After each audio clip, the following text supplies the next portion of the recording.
Hello everyone, welcome back to my channel. और आज का हमारा टॉपिक है मॉर्फोलॉजी ऑफ फ्लावरिंग प्लांट। मैंने एनिमल किंगडम वाले चैप्टर को थोड़ा स्किप कर दिया है। उसे हम एनिमल फिजियोलॉजी के पहले पढ़ेंगे।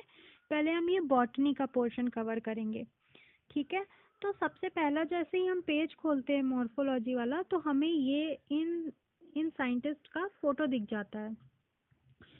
तो इनके बारे में वैसे तो as such exam point of view से इतने कुछ क्वेश्चंस आते नहीं है, बट फिर भी आप जान लो कि ये इनका नाम कैथरीन इसाऊ था और इनका कंट्रीब्यूशन एनाटॉमी के फील्ड में था। और इन्होंने एक बुक लिखी थी जिसका नाम था एनाटॉमी ऑफ सीड प्लांट्स, ठीक है। देन अब आता है हमारा टॉपिक मॉर्फोलॉजी।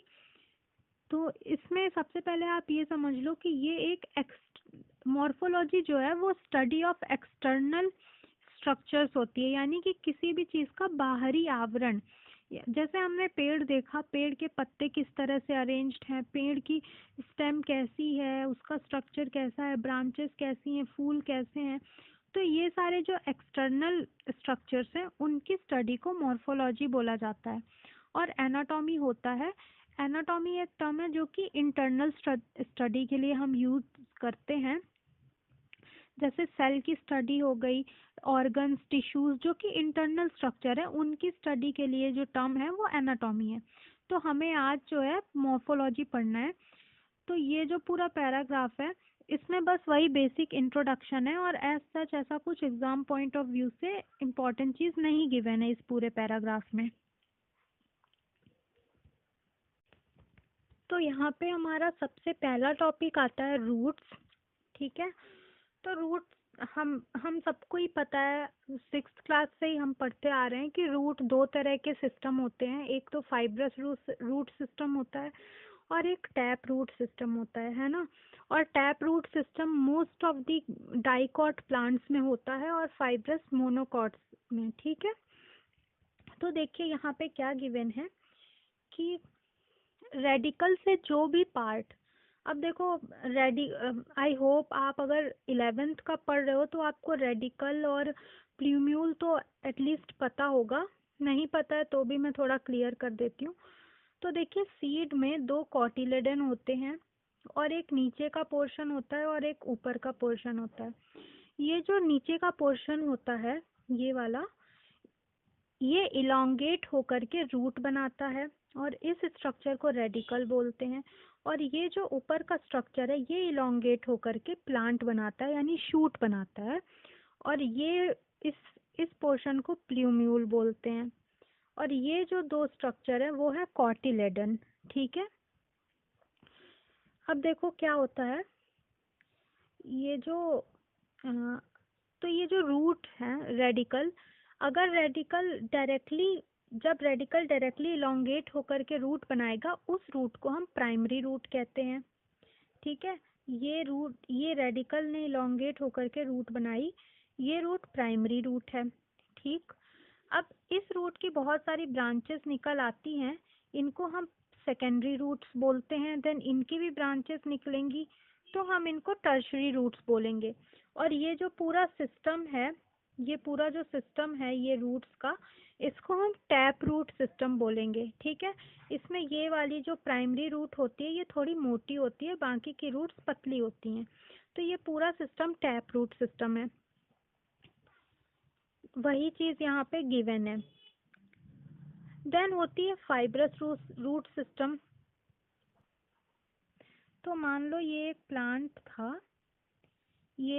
था, इसी में बता देती हूँ। इसकी एक प्राइमरी रूट थी। अब ये रूट कुछ दिन में ख़त्म हो जाएगी और इसकी जगह पे बहुत सारे रूट के गुच्छे आ जाएंगे, बहुत सारी रूट। और इसमें जो टैप रूट है उसका कोई अस्तित्व नहीं बचेगा अब। तो ये जो सिस्टम है इसको हम लोग फाइब्रस रूट सिस्टम बोल देते हैं, ठीक है। तो ये दो चीज़ थी और ये मोस्टली मोनोकॉट में पाई जाती है और टैप रूट सिस्टम डाइकॉट्स में पाया जाता है। फिर एक तरह की रूट होती है एडवेंटिशियस रूट्स। तो ये एडवेंटिशियस रूट्स क्या हैं? ये रूट्स ऐसी रूट्स होती हैं जो मॉडिफाइड होती हैं किसी और फंक्शन के लिए, ठीक है। और ये डायरेक्ट रेडिकल से ओरिजिनेट नहीं होती हैं, यानी ये असली रूट ऐसी रूट नहीं है जो कि रेडिकल से निकले, और इनका main function most of the root से अलग है। मतलब सिर्फ इनका फंक्शन वाटर और मिनरल का एब्जॉर्प्शन नहीं है, ये कुछ और भी फंक्शंस के लिए अडाप्टेड होती हैं और रेडिकल से नहीं निकलती हैं। ठीक, ये देखो, ये टैप रूट हो गई, ये फाइब्रस रूट हो गई, और ये एडवेंटिशियस रूट हो गई। ठीक है, ये हमें रूट का एक डायग्राम गिवन है।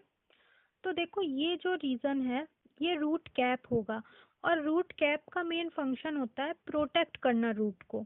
ठीक है, क्योंकि रूट बहुत कोमल सी होती है, बहुत सॉफ्ट सी, तो उसको प्रोटेक्ट करने के लिए एक एडिशनल स्ट्रक्चर प्रेजेंट होता है जिसे हम रूट कैप बोलते हैं।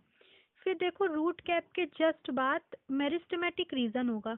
इसके बारे में आप एनाटॉमी में ज़्यादा पढ़ोगे, बट मैं आपको थोड़ा सा आइडिया दे देती हूँ कि जो मेरिस्टेमेटिक रीजन होता है, वहाँ के जो सेल्स होते हैं वो बहुत जल्दी जल्दी डिवाइड होते रहते हैं, हमेशा एक डिविजिबल फॉर्म में होते हैं ना, वो मेरिस्टेमेटिक रीजन है।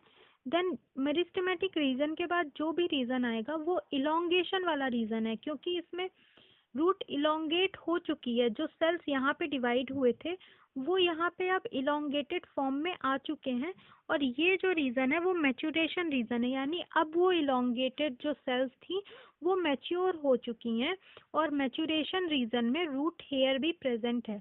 तो ये एक बहुत इम्पॉर्टेंट क्वेश्चन बहुत बार आया है कि रूट हेयर कौन से रीजन में प्रेजेंट होते हैं।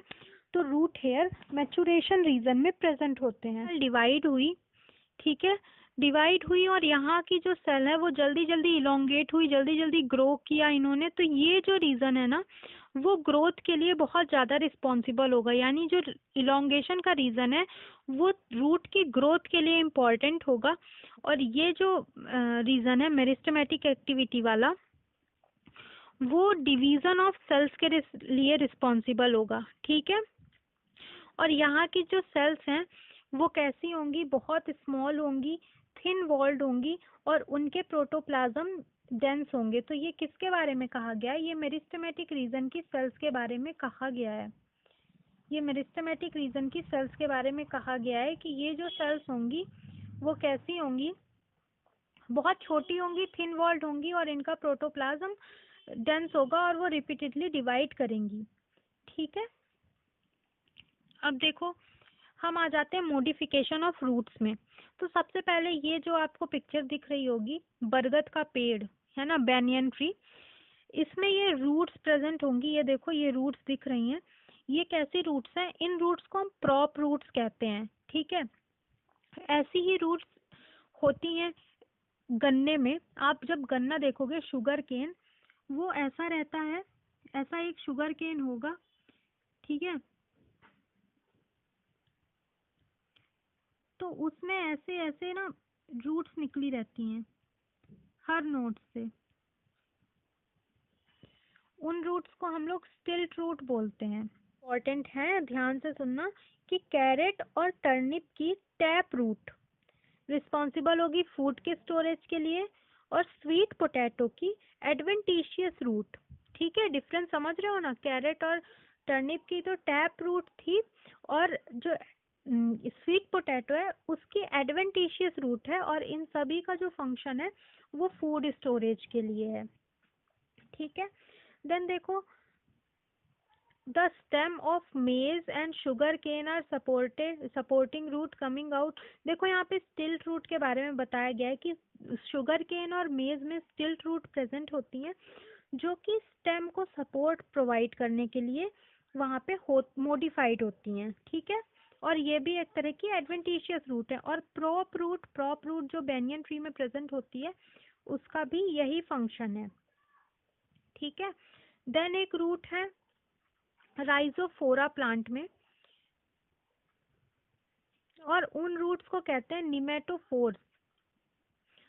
अब ये निमेटोफोर्स क्या होती हैं ना, ये जमीन के अंदर से अपवर्ड डायरेक्शन में निकली होती हैं। देखो, ये जो रूट्स हैं ये निमेटोफोर्स हैं, और ये किसके लिए होती है? एक्स्ट्रा रेस्पिरेशन के लिए। क्योंकि जो प्लांट्स दलदली एरिया में रहते हैं, मार्शी एरिया में, वो अच्छे से रेस्पायर नहीं कर पाते, क्योंकि नीचे का जो एरिया है ना वो बायोगैस, मीथेन, इन सब से भरा हुआ रहता है, दलदली होता है।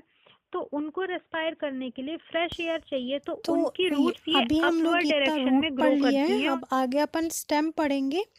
देन स्टेम के बाद धीरे धीरे ऐसे ही लेक्चर आते रहेंगे। अब मैं रेगुलरली आपके लिए लेक्चर अपलोड करूँगी। और अगर आपको कोई भी क्वेरी हो तो कमेंट सेक्शन में पूछ लेना, और वो वेजिटेटिव प्रोपोगेशन वाले के लिए भी बता देना अगर अलग से वीडियो चाहिए हो तो। ठीक है, थैंक यू।